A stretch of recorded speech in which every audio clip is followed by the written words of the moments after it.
plusieurs à me le demander depuis le commencement de cette chaîne. Aujourd'hui, je vous parle des circonstances mystérieuses qui entourent la mort d'un artiste français engagé qui n'avait pas peur d'exprimer ses opinions très clairement, Daniel Balavoine. Alors j'ai traîné pour le faire parce qu'il existe déjà plusieurs vidéos là-dessus, mais bon, vous allez avoir mon regard à moi sur cette affaire.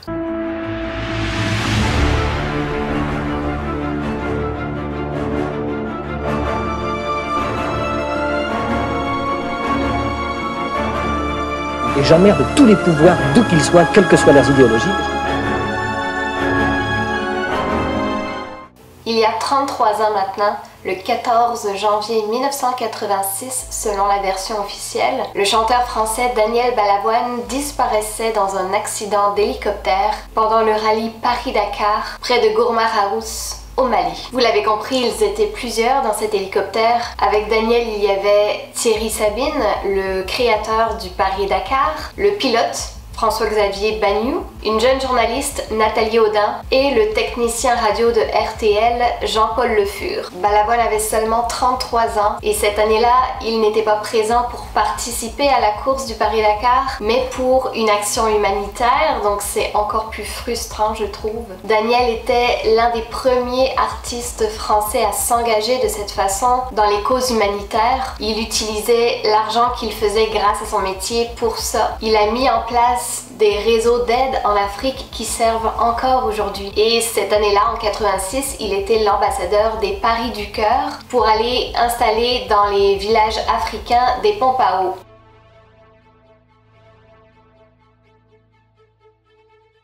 Alors c'est une affaire qui a été énormément médiatisée, peut-être un petit peu moins au Québec, et qui a soulevé beaucoup de questionnements puisque plusieurs points ne sont vraiment pas clairs. Alors comme d'habitude, on va passer en revue les incohérences de la version officielle et essayer de comprendre ce qui s'est réellement passé et pourquoi c'est arrivé. La 14e étape de la course débute au petit matin à 4 heures. De son côté, Balavoine est accompagné de Thierry Sabine. Ils arrivent à l'aéroport de Gao au Mali, il est à peu près 10h30. Les deux avaient rendez-vous avec le gouverneur du Mali pour justement leur parler de leur projet de pompe à eau. Mais il y a des complications, ça se passe pas super bien. Il y a plusieurs problèmes concernant le déroulement de leur action humanitaire et les autorités vont bloquer les camions des Paris du Cœur. À l'aéroport de Gao, Thierry Sabine prend à part le photographe Yann Arthus Bertrand et il lui dit « Là, il y a le chanteur qui vient avec moi dans l'hélicoptère, ça m'arrangerait si tu lui laissais ta place. » Donc, Yann gentiment accepte cette proposition et laisse sa place à Daniel Balavoine dans l'hélicoptère. Mais à la base, c'était pas prévu que Balavoine prenne cet hélicoptère. Faut savoir, ironie du sort, que Balavoine détestait l'avion et que c'était la toute première fois qu'il prenait un hélicoptère. Donc les heures passent, la nuit commence à tomber même et il y a une très mauvaise visibilité due à des vents de sable. Donc ils vont suivre le fleuve Niger, qui est un repère assez simple, assez plat pour limiter tout risque puisque la nuit commençait à tomber. Donc l'hélicoptère s'est posé une première fois par mesure de sécurité. Thierry Sabine a demandé de l'aide pour qu'un pick-up vienne les chercher en fait. Donc tout allait être hors de danger. Et finalement, sans en avertir personne, alors qu'il avait demandé de l'aide et qu'il ne risquait plus rien, il a redécollé quelques minutes plus tard en suivant les phares d'une voiture pour le guider. Et il n'aurait pas vu que la voiture commençait à monter puisqu'il y avait une dune de 30 mètres de haut. L'hélicoptère s'est donc écrasé dans la dune avec ses 5 passagers. Il était à peu près 19h15, 30 et que la nuit était donc tombée. Ils sont tous morts sur le coup. Donc la voiture qu'ils avaient suivie a compris ce qui s'était passé et elle s'est donc approchée des débris. Mais comme le passager s'est dit bon, moi s'il est arrivé quelque chose, je n'ai absolument rien sur moi pour leur venir en aide et éventuellement par peur d'une explosion aussi, l'homme a préféré parcourir les derniers 8 km qu'il restait à faire pour arriver au bout, pour aller demander du secours sur place. La question est, qu'est-ce qui a fait que l'hélicoptère a redémarré aussi rapidement au lieu d'attendre l'aide qu'il avait demandé? On suppose éventuellement il y a eu une blessure grave, peut-être la morsure d'un serpent, une piqûre de scorpion, on ne sait pas. Peut-être que quelque chose de grave comme ça est arrivé et il s'est dit non, là j'attends pas, je prends pas de risque et je repars. Ça pourrait expliquer éventuellement qu'il reparte aussi rapidement. Bon, voilà en gros l'histoire de la version officielle. Une enquête de l'aérospatiale avait été menée, mais le compte rendu n'a jamais été rendu public. Donc forcément, beaucoup de rumeurs ont commencé à circuler après l'annonce des morts. Je vais vous parler des choses qui ne marchent pas dans cette affaire et des théories possibles. Bon, premièrement, parlons de cette fameuse dune dans laquelle ils auraient foncé sans la voir alors qu'elle faisait 30 mètres de haut. La fameuse dune a été évoquée plusieurs fois par les journalistes. C'est une info qui a été pas mal reléguée. Le pilote de l'hélicoptère, François-Xavier Bagnoud, était quand même un pilote expérimenté. Il en avait vu d'autres. Il a fait notamment plusieurs missions de sauvetage en montagne. Bref, il n'en était pas à son premier coup d'essai. Mais bon, cette dune-là, il ne l'avait pas vue. C'est peut-être parce que quand on regarde les images du crash, ben, il n'y a pas de dune, il n'y en a pas. Et d'ailleurs, ils avaient fait exprès de prendre ce chemin-là parce qu'il était plat. Alors, dans quoi ont-ils foncé? Bon, finalement, après, on a dit que peut-être c'était un arbre. Quant au vent de sable, il était 19h passé, donc on est en plein hiver, la nuit était tombée et il faut savoir que le vent se calme toujours à la nuit tombée. Bon, on va pas faire un cours sur la météo, mais en gros, comment ça se passe? Le jour, le soleil chauffe beaucoup le sol et l'air qui est juste au-dessus. Donc l'air plus chaud se met à monter, ce qui cause un brassage de l'air au-dessus du sol avec l'air qui est situé plus haut. Et plus la convection est importante, plus on mélange profondément l'atmosphère, plus les vents sont forts. Mais en soirée, le sol n'est plus chauffé par le soleil, donc la convection s'affaiblit assez rapidement. Donc des vents de sable à cette heure-ci, c'est rare. Concernant l'hélicoptère, il serait tombé une fois le moteur coupé. Si un hélico touche le sol ou une dune ou peu importe, en pleine vitesse comme ça devait être le cas, on ne peut pas retrouver le rotor de queue dans cet état-là. Il aurait dû exploser. Or là, ben, il paraît assez intact, juste un peu brisé, mais il n'a pas explosé. Alors j'ai pas réussi à trouver des photos qui ont de l'allure pour vous montrer bien comme il faut, mais ça c'est l'hélicoptère de Thierry Sabine qui a été pris en photo cette journée-là, juste avant le crash. Et si on compare avec la photo de l'hélico qui est crashé, on pourrait voir des différences. Alors, est-ce le même hélico ou est-ce un deuxième hélico? J'aurais aimé avoir des photos plus claires, mais bon, on voit qu'il semble différent. En tout cas, l'appareil aurait été assez rapidement démonté après le crash, alors qu'habituellement, les experts tentent de reconstituer complètement les épaves pour pouvoir déterminer les raisons d'un crash. Mais ici, bon, c'est exactement le contraire qui s'est produit.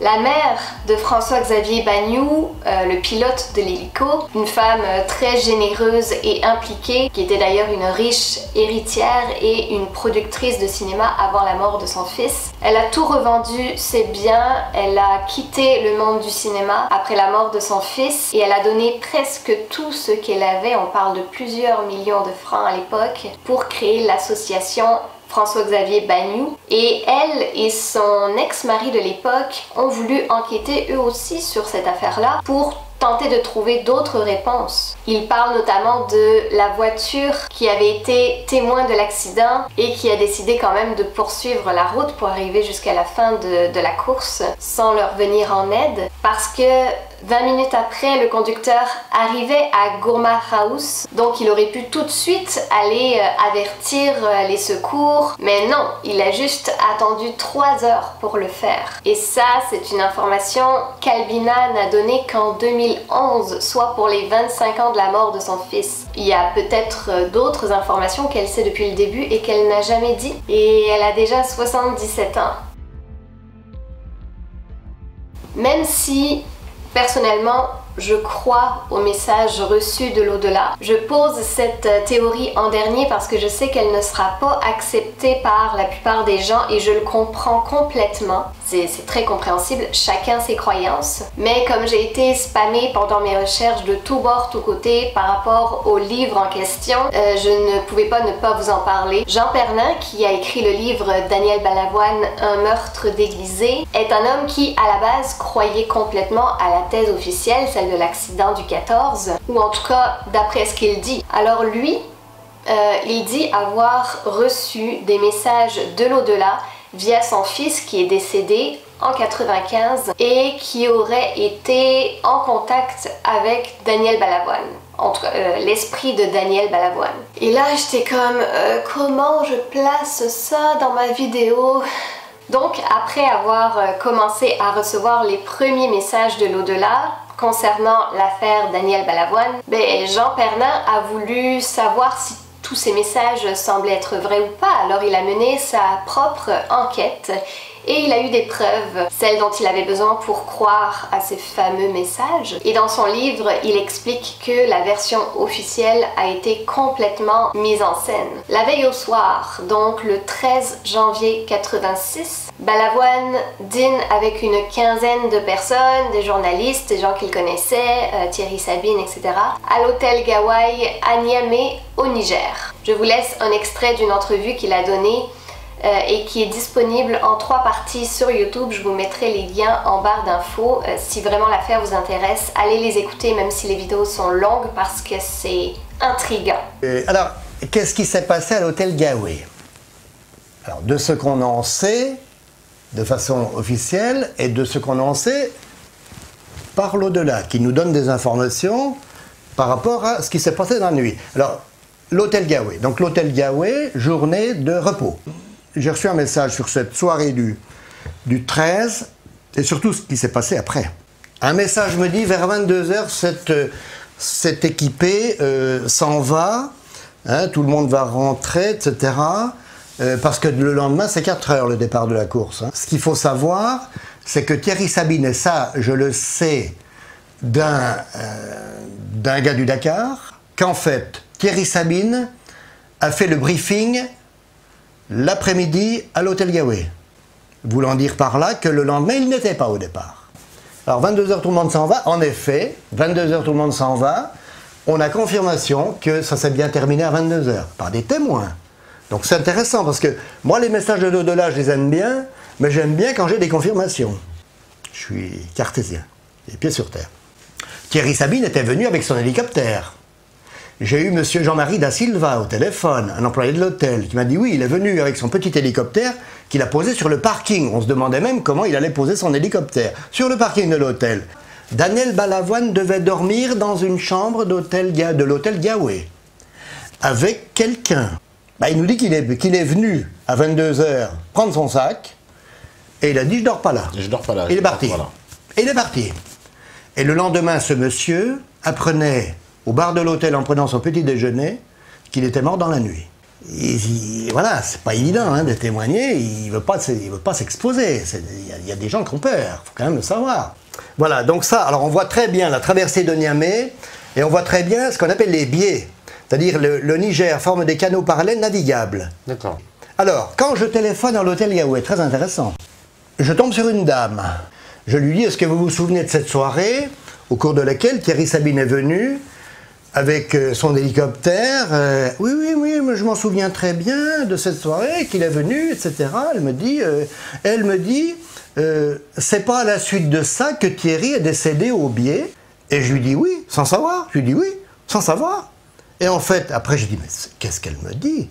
Donc ça veut dire que le crash s'est produit au nord de Niamey, à peu près 20-30 km. Comme d'habitude, je vous laisserai vous faire votre propre opinion sur tout ça. Donc, il explique après que quelqu'un serait venu saboter l'hélicoptère de Thierry Sabine pendant la soirée, pendant leur repas. Et vers 22 h, le dîner terminé, Balavoine ainsi que Thierry Sabine, Nathalie Audan, François-Xavier Bagnoud et Jean-Paul Le Fur auraient rejoint l'hélicoptère de Thierry qui se trouvait donc près de l'hôtel. Ils décollent, donc probablement Thierry qui pilotait, et l'hélicoptère aurait reçu plusieurs balles. Il serait donc tombé, ses passagers blessés, puis tués pour être sûr qu'il ne parle pas. Alors il y aurait non pas un, mais 2 hélicoptères. Un qui aurait été saboté le 13 janvier et l'autre qui aurait servi à la mise en scène du 14 janvier le lendemain. L'accident aurait donc eu lieu le 13 au soir et non le 14. Ce qui voudrait dire que tous les témoignages du 14 auraient été inventés.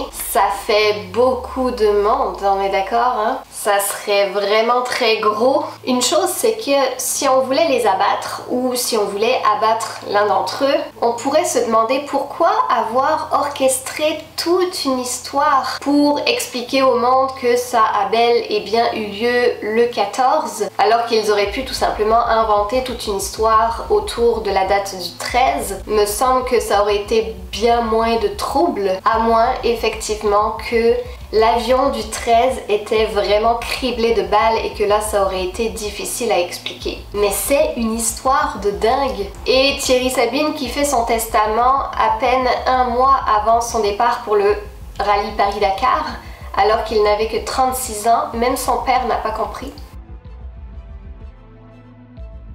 Pourquoi est-ce qu'on aurait voulu abattre Daniel Balavoine et ou Thierry Sabine? Daniel Balavoine aurait découvert pendant le Paris-Dakar que certains camions de sponsors étaient utilisés pour transporter des armes et bien sûr seraient revendus à des États africains sous couverture du fameux rallye Paris-Dakar. Donc c'est sûr que s'il avait découvert ça, il l'aurait dénoncé absolument tout de suite en arrivant en France. Il aurait dénoncé ce trafic d'armes. Et vu la grande gueule qu'il avait, on imagine que ça aurait fait vraiment du bruit. On sait que Jean-Christophe Mitterrand, le fils de François Mitterrand, a eu des mises en examen, des condamnations pour trafic d'armes dans les années 90, le début des années 2000, notamment pour l'affaire de vente d'armes à l'Angola. Mais les dates ne semblent pas concorder avec celle de la mort de Balavoine. Donc ça n'a peut-être pas rapport avec le fils de François Mitterrand, mais avec Mitterrand lui-même qui ne devait pas porter Balavoine dans son cœur. Après, c'est pas parce qu'une chose n'est pas exposée au grand public qu'elle n'existe pas, qu'elle n'est pas vraie. Et inversement, c'est pas parce qu'une chose est exposée au grand public que c'est la vérité. Ce sont bien sûr des suppositions. Ce qui est certain, c'est que Balavoine, tout comme Coluche, qui est mort la même année, était quelqu'un d'engagé politiquement et qui dérangeait beaucoup la classe politique, autant la gauche que la droite d'ailleurs. Il parle ainsi face à François Mitterrand, qui était candidat à l'élection présidentielle en 1980 sur un plateau télé.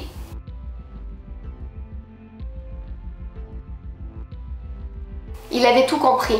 Je pense qu'il était vraiment un personnage en lequel les jeunes pouvaient s'identifier, le prendre pour modèle. Il disait tout haut ce que beaucoup auraient voulu dire, mais ça n'aurait pas eu le même impact. Puis, vu sa grande notoriété, il exerçait une certaine influence sur la jeunesse.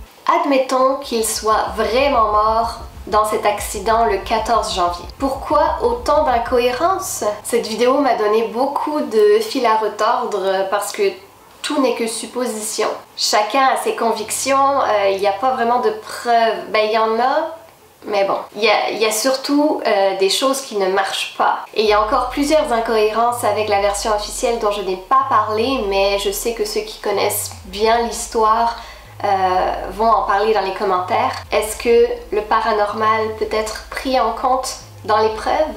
À vous de me le dire. Le 30 avril, la chaîne aura déjà 1 an. Donc pour l'occasion, j'ai fait une nouvelle bannière. Je sais pas si vous avez vu sur ma chaîne YouTube et sur ma page Facebook Céline Geneviève. J'ai aussi fait un nouvel intro. J'espère que vous allez l'aimer. Merci tout le monde pour tous vos encouragements. Merci de liker mes vidéos, de me donner vos retours. C'est très apprécié. Vous le savez que si vous voulez aider cette chaîne à grandir, les likes, les commentaires, les partages sont primordiaux. Alors merci beaucoup. J'essaye toujours de prendre en compte vos idées de sujets, vos suggestions. En ce qui concerne le son, bon, j'ai entendu que plusieurs n'aimaient pas du tout le son. Je suis désolée pour le moment, je ne suis pas en mesure de changer ça. Je sais que ça vient de ma caméra. J'ai un micro, j'ai acheté un autre micro que je mets au-dessus de la caméra. C'est toujours meilleur que ça l'était au départ, mais bon, Il y a comme un souffle que je n'arrive pas à enlever, mais de toute façon plus tard je changerai de caméra quand je pourrai me le permettre. Pour l'instant c'est pas possible, donc je suis désolée, vous allez devoir supporter ça encore un petit peu. Pour les prochains épisodes de stars décédées de façon suspecte, vous pouvez me laisser en commentaire des noms d'artistes. Je cherche surtout des Français ou des Québécois, des histoires dont on a un petit peu moins entendu parler sur YouTube de préférence. Puis vous vous demandez peut-être si je vais aborder le sujet de Notre-Dame de Paris. Pour l'instant, je sais pas. J'ai besoin d'avoir plus de preuves. Je ferai pas une vidéo de 5 minutes avec 2-3 interrogations, tu sais. Si je le fais, je veux le faire bien et pour l'instant, j'ai même pas envie de voir ces images-là. Bref, et sinon très prochainement j'aimerais parler du sujet Bluebeam que vous m'avez demandé aussi beaucoup. J'ai un livre à lire à ce sujet, je manque de temps. Bref, merci tout le monde. Ne fermez pas les yeux.